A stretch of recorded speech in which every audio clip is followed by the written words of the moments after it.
everyone! Just a friendly reminder, our sermons are every Saturday night at 7 o'clock. For those of you who are longing to give back by tithing or giving, you can transfer to the account below.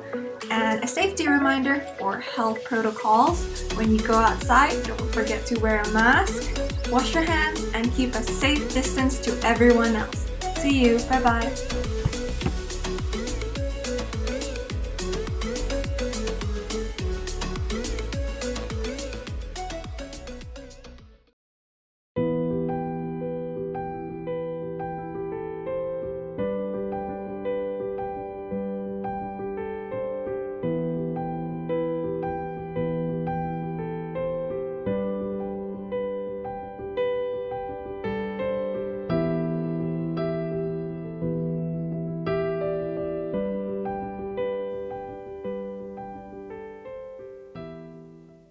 Shalom Youth People, sama-sama siapkan hati kita hari ini untuk sama-sama kita tinggikan, kita muliakan nama Tuhan di atas segalanya.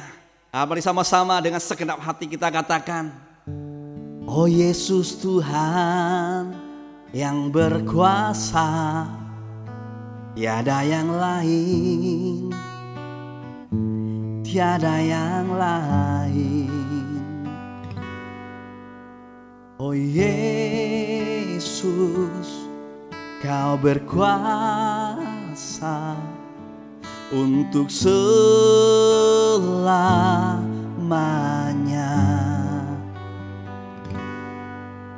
Oh Yesus, Kau berkuasa untuk selamanya. Sekali lagi dengan segenap hatimu. Oh Yesus, Kau berkuasa untuk selamanya. Kami agungkan nama-Mu, pembebas segala belenggu. Hanya Yesuslah satu alasan kami datang untuk menyembah-Mu. Haleluya. Lebih semangat lagi bagi Tuhan. Tinggikan namanya di atas segalanya. Katakan segenap langkah kami tertuju, berlari dari segala penjuru, mendekat kepada Sang Penebus, dapati cahaya terang yang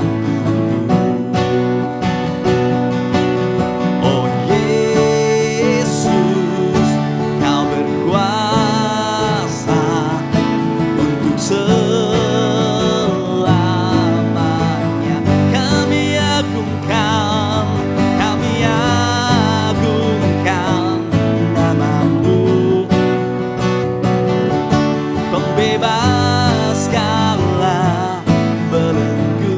Hanya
Yesuslah, hanya Yesuslah satu alasan kami datang untuk menyembah. Hanya Yesus, hanya Yesuslah satu alasan kami datang untuk menyembah-Mu. Haleluya.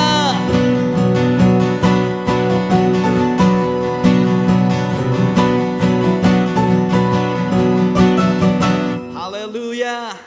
Dia dahsyat dan berkuasa bagi setiap kita. Dia penebus atas setiap hidup kita. Jadi sama-sama kita menyembah Tuhan dan arahkan wajah-Mu kepada Yesus. Haleluya.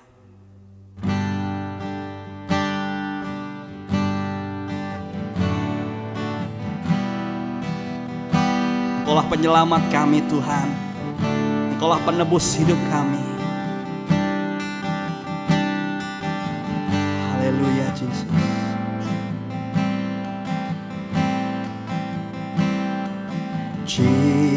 Jesus, beautiful Savior, God on a majesty, risen King, Lamb of God, holy and righteous, blessed Redeemer, bright morning star. All the heaven song your praise. All creation bow to worship you. How wonderful, how beautiful, name above every name, exalted high. How wonderful, how beautiful, Jesus, your name above every name, Jesus.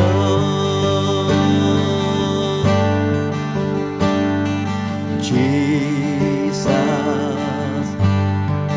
beautiful Savior, God all of majesty, risen King, Lamb of God, holy and righteous, blessed Redeemer,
your name,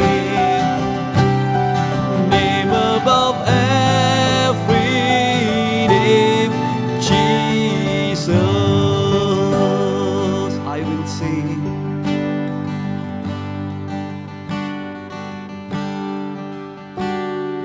I will sing forever. Jesus, I love you. Jesus, I love you. I will sing forever. Jesus, I love you. Jesus, I love you. Segenap hatimu. I will sing forever. Jesus, I love you. Jesus, I love. I will sing. I will sing forever. Jesus, I love you. Jesus, I love you. Wonderful, how wonderful, how beautiful, name above every name, exalted high, how wonderful, how beautiful, Jesus, your name, name above every name, Jesus, Jesus, your name, Jesus, your name, name above every name, Jesus, Jesus, your name, name above every name, Jesus.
Mari angkat hatimu, angkat suaramu, pandang Tuhan.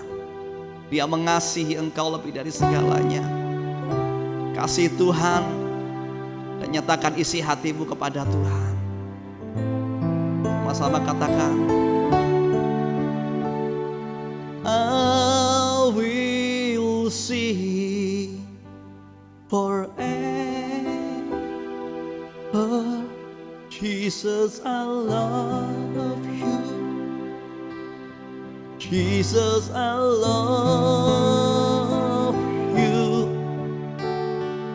I will sing forever. Jesus, I love you. Jesus, I love you. I I will sing, I will sing forever. Jesus, I love you. Jesus, I love you. I will sing, I will sing forever. Jesus, I love you. Jesus, I love you. How wonderful, how beautiful, name above every name, exalted high. How wonderful, how beautiful, Jesus, your name, name above every name. Jesus, Jesus, your name, Jesus, your name, name above every name. Jesus, Jesus, your name, name above every name. Jesus,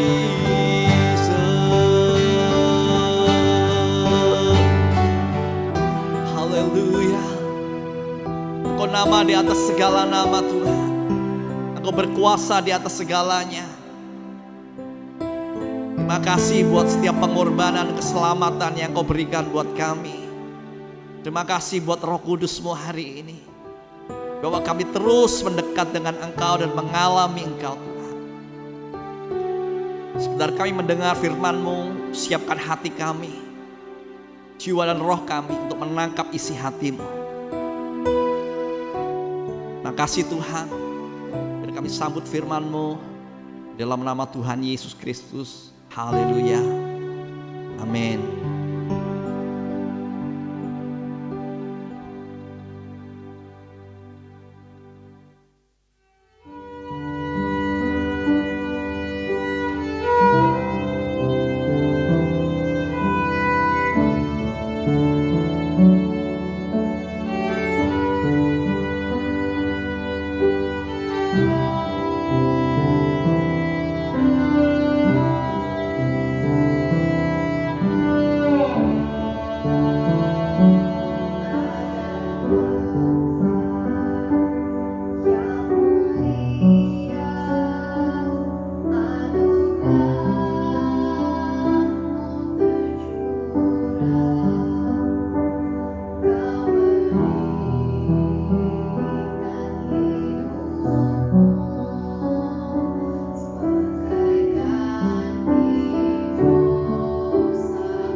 Anak-anak muda yang dikasihi Tuhan, kalian pasti tahu apa yang namanya tes.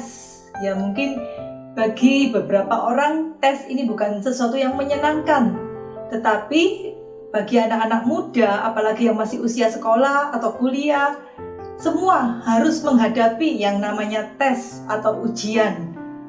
Kalau di sekolah, tes atau ujian itu untuk mengetahui seberapa besar, seberapa dalam kalian bisa menguasai materi dalam suatu pelajaran. Dalam kata lain mungkin bisa dikatakan tes di sekolah untuk mengetahui isi kepala kita. Ya, apa yang kita berhasil mengerti, berhasil hafalkan dari pelajaran sekolah. Tetapi dalam kehidupan kita ada juga yang namanya tes atau ujian. Pada waktu kita mengiring Tuhan Yesus pun, pada waktu kita hidup dalam dunia ini, kita akan menghadapi tes demi tes. Dan semuanya itu juga sama seperti tes di sekolah. Kalau tes di sekolah akan membuat kita bisa naik kelas, maka di dalam kehidupan kita, tes juga akan membuat kita naik level dalam kedewasaan kita. Karena itu jangan takut dengan yang namanya tes atau ujian. Karena setiap tes dan ujian yang berhasil kita lewati akan memberikan kebaikan bagi setiap kita. Bahkan Tuhan Yesus pun juga mengalami yang namanya tes atau ujian. Di Alkitab ada yang memakai kata pencobaan. Ini semua bisa dikatakan sama, tes, ujian, atau pencobaan. Tetapi kalau tes di sekolah ingin mengetahui penguasaan kalian akan materi pelajaran, kalau tes dalam kehidupan kita itu untuk mengetahui isi hati kita. Ya, kita mengalami tes atau ujian, kita akan tahu isi hati kita sebenarnya seperti apa. Mari kita melihat tes dan ujian yang dihadapi oleh Yesus pada waktu dia ada di dunia ini. Kita baca ya di Matius pasal 4 ayat yang pertama. Maka Yesus dibawa oleh Roh ke padang gurun untuk dicobai iblis. Ya, jadi Yesus mau dites sama iblis ya. Dan setelah berpuasa 40 hari dan 40 malam, akhirnya laparlah Yesus. Lalu datanglah si pencoba itu dan berkata kepadanya, "Jika engkau anak Allah, perintahkanlah supaya batu-batu ini menjadi roti." Perhatikan di sini, pencobaan dari iblis. Seringkali iblis mempertanyakan identitas kita. Bahkan Yesus pun dia tanyai. Dia berkata, "Jika engkau anak Allah." Ya, seakan-akan memancing ya, supaya Tuhan Yesus itu mau membuktikan, "Oh, kamu belum tahu aku anak Allah? Oke, aku buktikan aku anak Allah." Itu pancingan dari iblis, tapi puji Tuhan, Yesus tidak meladeni pancingan iblis itu. Karena Yesus sudah tahu, dia sudah yakin dengan identitasnya bahwa dia adalah anak Allah. Dia tidak perlu membuktikan apapun, karena dia sudah yakin akan identitasnya. Pada waktu itu Yesus menjawab kepada iblis. Yesus menjawab, "Ada tertulis, manusia hidup bukan dari roti saja, tetapi dari setiap firman yang keluar dari mulut Allah." Ya, Yesus tidak meladeni permintaan iblis. Sekalipun Yesus waktu itu habis puasa, perutnya sangat lapar. Sebenarnya lebih mudah untuk menuruti perkataan iblis, usulan dari iblis ini. Di padang gurun kan tidak ada makanan, tidak ada restoran, ya tidak ada McDonald, tidak ada Carl's Junior, tidak ada pizza, ya tidak ada apa-apa di sana. Seharusnya lebih mudah Yesus untuk mengubah batu-batu itu menjadi roti. Tetapi Yesus tahu, iblis hanya ingin menyerang, bagaimana dia meragukan tentang identitasnya dan tentang bagaimana dia menggunakan kuasa yang ada padanya. Apakah hanya untuk memuaskan keinginan? Ya, pada waktu Yesus lapar, apakah dia menggunakan kuasa itu hanya untuk memuaskan keinginannya saja? Ingin roti? Buat mujizat, batu menjadi roti. Maka Yesus dengan sangat tegas berkata kepada iblis, "Manusia hidup bukan dari roti saja, tapi dari setiap firman yang keluar dari mulut Allah." Tuhan Yesus tidak mau terpancing dengan usulan-usulan dari iblis.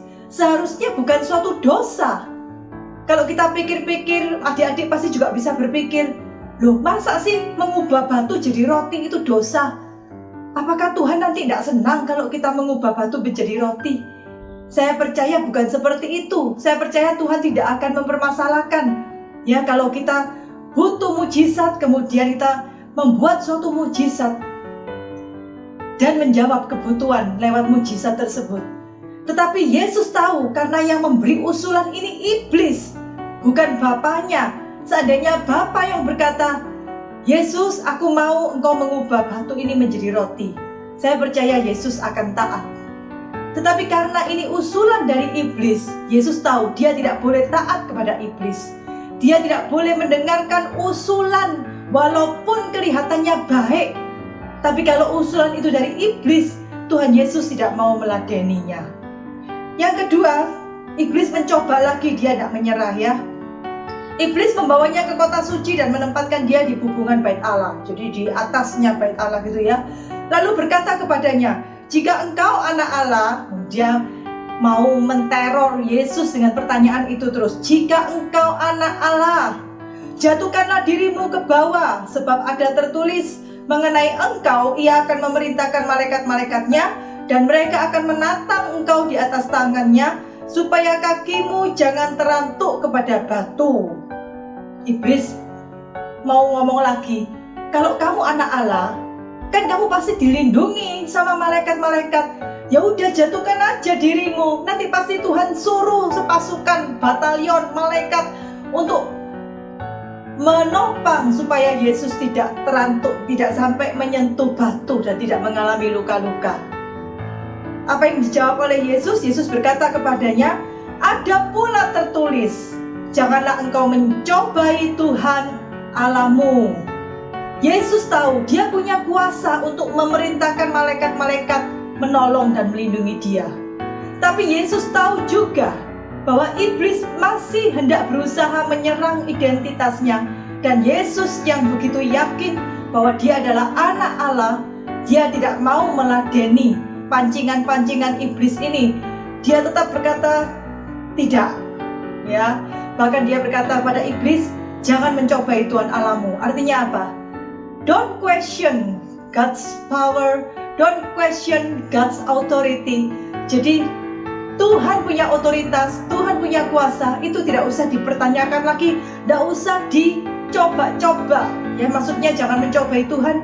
Kita tahu Tuhan sanggup melindungi kita, tapi itu bukan untuk kita mencoba-coba, bukan kita untuk mempertanyakan, betulan nggak sih ya, aku mau bukti, betulan nggak sih ya kalau Tuhan itu bisa menolong aku dengan ajaib.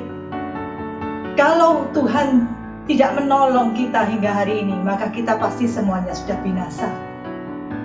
Adik-adik, dari sini kita melihat bagaimana Yesus terus menjawab setiap ujian, setiap tes ya yang diajukan oleh iblis ini dengan firman.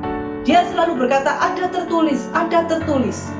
Berarti Yesus ini ingat firman. Dia sangat mengenal firman dan dia sangat menguasainya, hafal ya. Dan juga dia tahu bagaimana menggunakan firman untuk melawan iblis. Yang ketiga, iblis membawanya pula ke atas gunung yang sangat tinggi dan memperlihatkan kepadanya semua kerajaan dunia dengan kemegahannya. Dan berkata kepadanya, semua itu akan kuberikan kepadamu jika engkau sujud menyembah aku. Wah, memang iblis sementara sama Tuhan diberi kuasa atas kerajaan dunia ini. Karena itu dia bisa berkata kepada Yesus, ayo aku kasih, engkau boleh menjadi raja di dunia ini. Tidak usah nunggu jadi raja di surga nanti. Sekarang di dunia kamu bisa jadi raja, kamu bisa punya kekayaan, kuasa dan sebagainya. Tapi syaratnya satu, kamu menyembah aku. Wah, tentu saja Tuhan Yesus langsung menolak. Ya, dan dia juga melepaskan firman sekali lagi. Enyalah iblis, sebab ada tertulis, engkau harus menyembah Tuhan Allahmu dan hanya kepada Dia sajalah engkau harus berbakti. Adik-adik, mari kita menjadi seperti Yesus yang dengan tegas, ya, dia tidak mau meladeni iblis.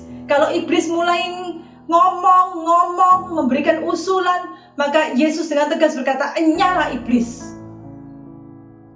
Adik-adik, jika engkau merasakan ada iblis ya yang mulai ngomong ya, mulai menteror engkau, maka engkau boleh dan harus berkata dengan tegas, "Enyalah iblis, aku tidak mau mendengarkan engkau. Enyalah iblis dari hadapanku, di dalam nama Tuhan Yesus aku usir engkau dan aku tidak mau mendengarkan usulan-usulanmu." Mungkin adik-adik mendengar usulan-usulan yang mungkin iblisnya tidak kelihatan, tapi adik-adik lihat gadget ya, lihat gadget, kemudian lihat di internet, wah ada seperti ini, ada hal baru seperti ini ya. Ada begitu banyak tawaran dan usulan-usulan dari dunia ini. Tetapi adik-adik harus bisa tahu yang mana yang daripada Tuhan, yang mana yang berkenan kepada Tuhan. Dan adik-adik bisa berkata dengan tegas untuk menolak setiap tawaran dari iblis ya, lewat cara apapun. Tuhan Yesus sudah melewati pencobaan ini dan sudah lulus. Ya, dia sudah menang atas 3 pencobaan, 3 tawaran yang diajukan iblis kepadanya. Kemudian adik-adik, apa yang terjadi? Iblis mundur karena dia tidak berhasil mencobai Yesus. Yesus sudah lolos ujian ya. Seperti adik-adik kalau sekolah mau menghadapi ujian, pasti belajar dulu. Materinya pasti dipelajari dulu, dihafalkan dulu. Demikian juga sebenarnya pada waktu kita menghadapi iblis, pada waktu kita menghadapi kehidupan ini, kita juga harus menguasai firman. Kita harus hafal firman, kebenaran. Bukan hafal firman kata-katanya saja, tapi kita mengenal firman, kita tahu kebenaran dari firman itu, dan kita bisa menguasainya sungguh-sungguh. Sehingga pada waktu ada cobaan atau ujian dalam kehidupan kita, kita bisa menggunakan firman itu untuk melawan setiap godaan, cobaan dari iblis. Kemudian iblis tidak berhenti, walaupun dia mundur, tapi firman Tuhan mengatakan bahwa iblis menunggu waktu yang lebih baik. Ya, dia menunggu, oh mungkin sekarang Yesus masih kuat ya, masih tidak bisa dikalahkan, tidak bisa digoda. Tapi iblis terus memantau ya. Dia terus melihat, menunggu-nunggu kapan aku bisa menyerang Yesus lagi. Kapan ya Yesus mengalami suatu titik lemah ya dalam hidupnya, di mana aku bisa serang dia. Itu iblis menunggu-nunggu terus. Adik-adik, ada satu hamba Tuhan namanya Kevin Sadai. Dia pernah mengalami dibawa ke surga. Rohnya terpisah dari tubuhnya. Kemudian dia dibawa ke surga, dan di surga dia bercakap-cakap dengan Yesus. Dan dia mendengar Yesus menceritakan satu hal yang sangat mencengangkan bagi dia. Yesus berkata kepadanya, "Kevin, apakah kamu tahu apa dan kapan masa-masa yang tergelap dalam hidupku?" Kevin tidak bisa menjawab. Lalu Yesus berkata lagi, "Banyak orang mengira masa-masaku yang paling gelap, yang paling berat adalah pada waktu aku dicambuk, atau mungkin pada waktu aku disalib, tergantung di atas kayu salib. Oh, mungkin masa-masa Yesus yang paling berat adalah pada waktu dia dicemooh, atau pada waktu murid-muridnya meninggalkan dia, waktu Yudas mengkhianati dia." Tetapi Yesus berkata, bukan itu semua. Ada satu masa di mana lebih gelap, melampaui semuanya itu. Itu adalah masa di mana aku menghabiskan beberapa hari di alam maut sebelum aku dibangkitkan. Hari ini kita ada di hari Sabtu menjelang Paskah. Kemarin kita baru memperingati Jumat Agung, yaitu peristiwa di mana Yesus disalibkan, dan besok kita merayakan Paskah, yaitu kebangkitan Yesus.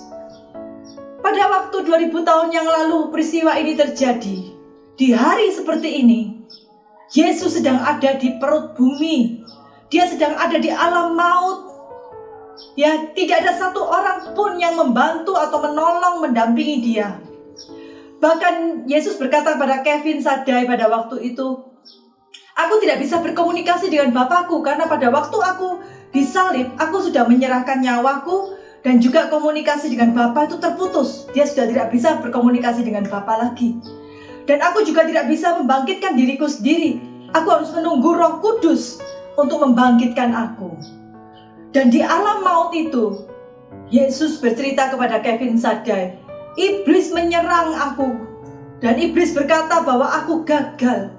Iblis berkata, seandainya kamu dulu waktu di padang gurun menerima tawaranku, seandainya kamu dulu mau tak kasih kerajaan ini, kamu sekarang sudah gagal.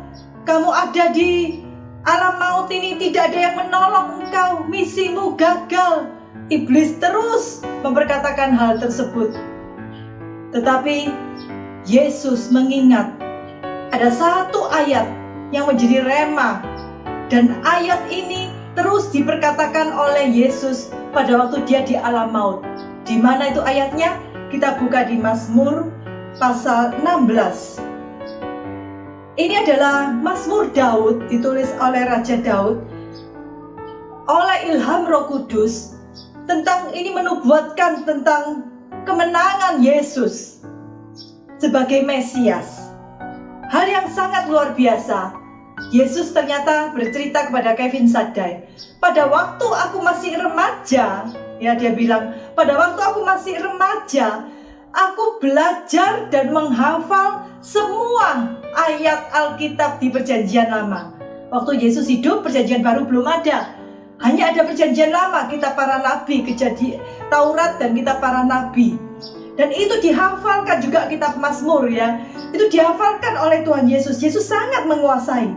Karena itu pada waktu dia ada di masa paling kelam dalam hidupnya, dia mengingat ya, karena dia hafal. Dan itu dia menghafal. Pada waktu kita menghafal, ternyata yang menghafal itu bukan cuma otak ya, tetapi roh kita itu pun juga ikut menghafal.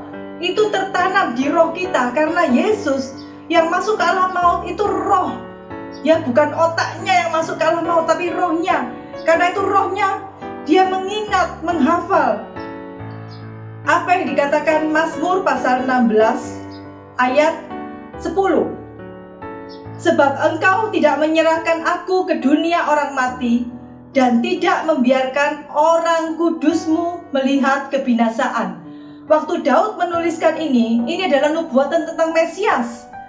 Karena itu penulis Alkitab menulis orang kudus dengan huruf besar. O-nya besar, K-nya besar. Yang dimaksud di sini adalah Yesus.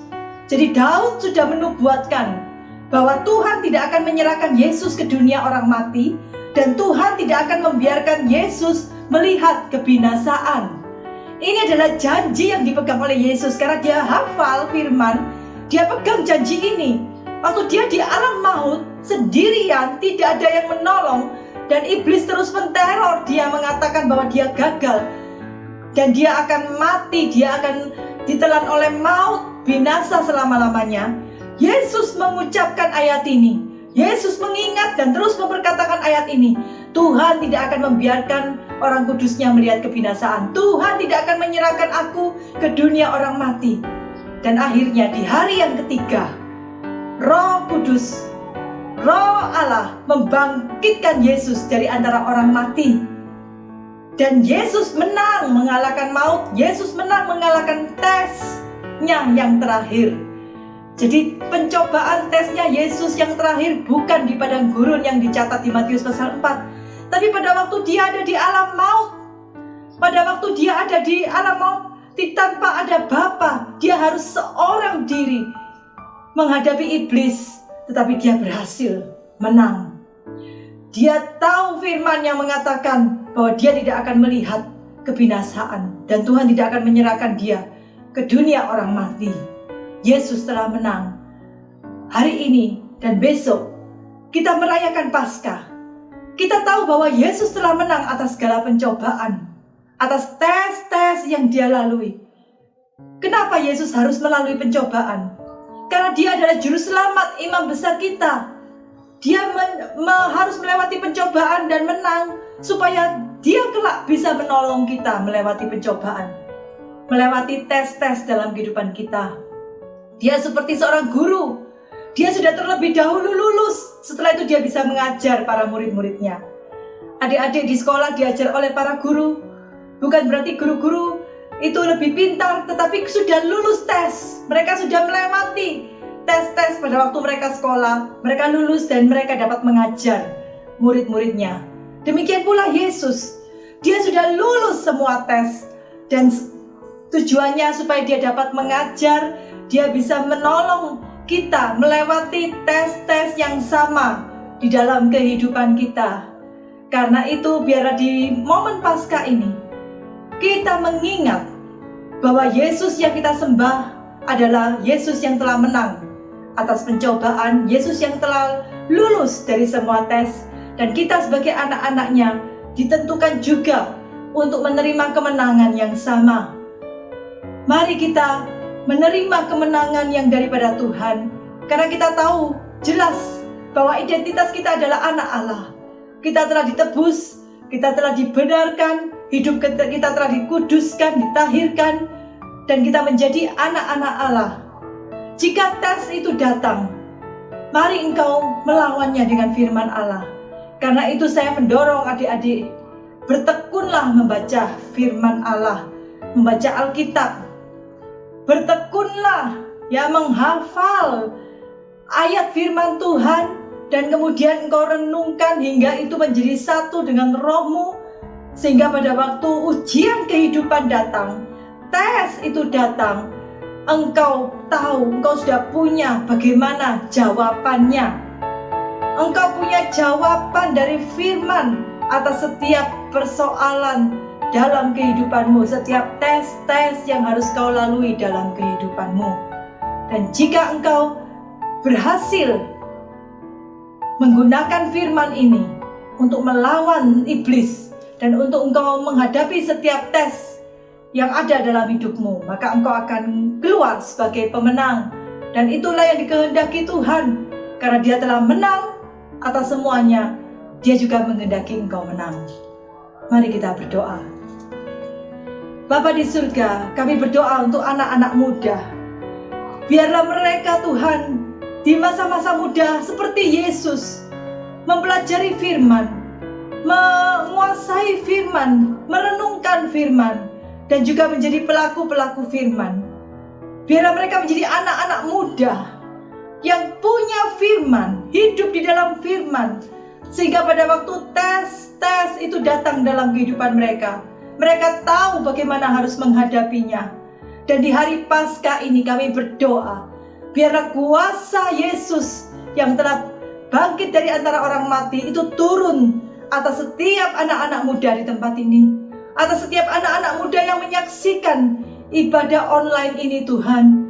Biarlah kuasa dari tempat yang maha tinggi turun atas kami, sehingga kami dimampukan melewati setiap ujian dan pencobaan, setiap tes yang Tuhan izinkan ada di dalam kehidupan kami, dan kami keluar sebagai pemenang. Terima kasih Bapa.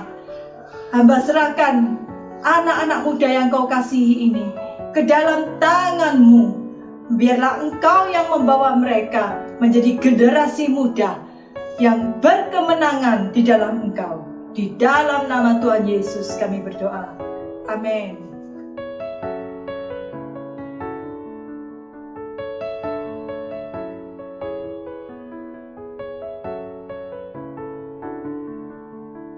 Kita sudah beribadah kepada Tuhan, kita sudah menaikkan pujian penyembahan dan mendengarkan firman Tuhan. Ini saatnya kita membuka hati untuk kita menerima berkat yang daripada Tuhan. Bapa di surga, kami membawa generasi muda, anak-anak muda ini di hadapan-Mu. Dan kami percaya saat ini Engkau mengarahkan wajah-Mu, Engkau mengarahkan hati-Mu. Engkau hendak memberkati Tuhan, anak-anak muda yang mengasihi Engkau. Biarlah mereka menjadi anak-anak muda yang berkemenangan. Anugerah-Mu Kau curahkan, sehingga mereka menjadi lebih daripada pemenang. Mereka melewati tes demi tes dalam kehidupan mereka, dan Kau bawa mereka semakin dewasa di dalam Engkau, karena mereka telah lulus dari setiap tes-tes dalam kehidupan mereka. Berkat-Mu, hikmat, kebijaksanaan, dan berkat segala kebaikan Tuhan menyertai kehidupan mereka. Di dalam nama Tuhan Yesus kami berdoa. Amin.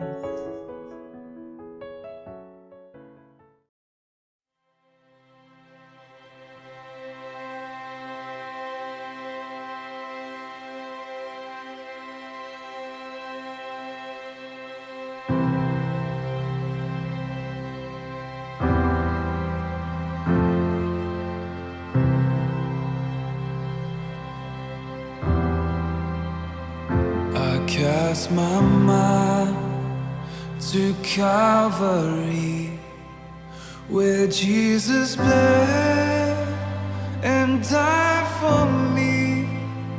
I see His wounds, His hands, His feet, my Savior on that cursed tree.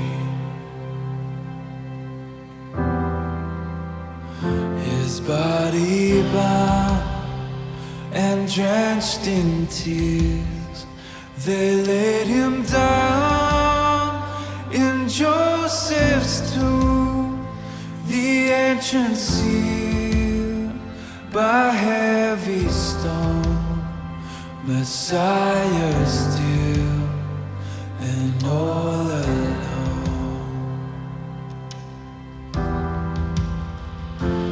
Oh, praise the name of the Lord our God. Oh, praise His name forevermore. For endless days we will sing Your praise. Oh Lord our God. Then on the third, at break of dawn, the Son of Heaven rose again.